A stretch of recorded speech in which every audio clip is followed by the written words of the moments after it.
kampung seberang. Mudah-mudahan aja nasib berubah, supaya kada lagi dihina urang. Panas telingaku mendengar sindiran nang diucapkan bubuhan ikam, memadahkan aku untuk merindukan bulan. Maafkan aku dengan bila ada salah, aku hendak pulang ke kampung seberang.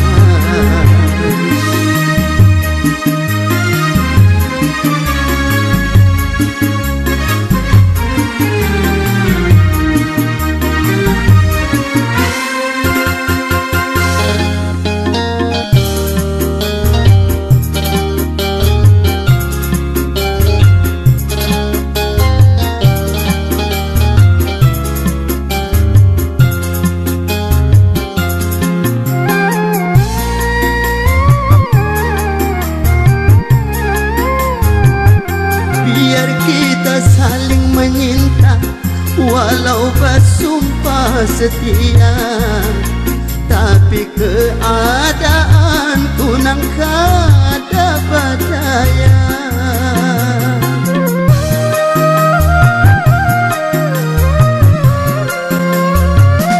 Ikam anak orang sugih, aku susah kada berharta. Tidaklah mudah kita bersama. Biarlah Tuhan aja menentukan, bila jodoh kita pasti dapat pulang.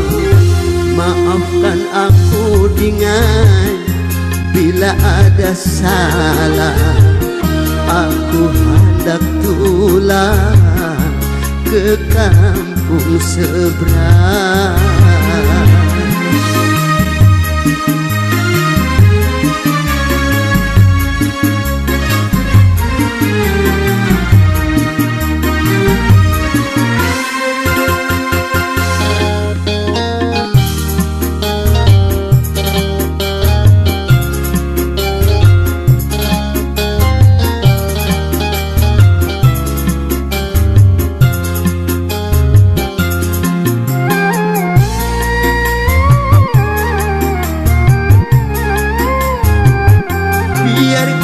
Saling menyinta walau bersumpah setia, tapi keadaanku nang kada berdaya.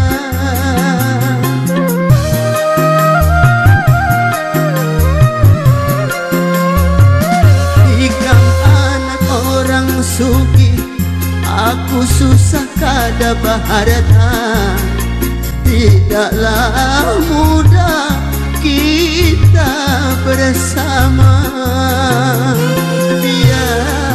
Biarlah Tuhan aja menentukan, bila jodoh kita pasti dapat pulang.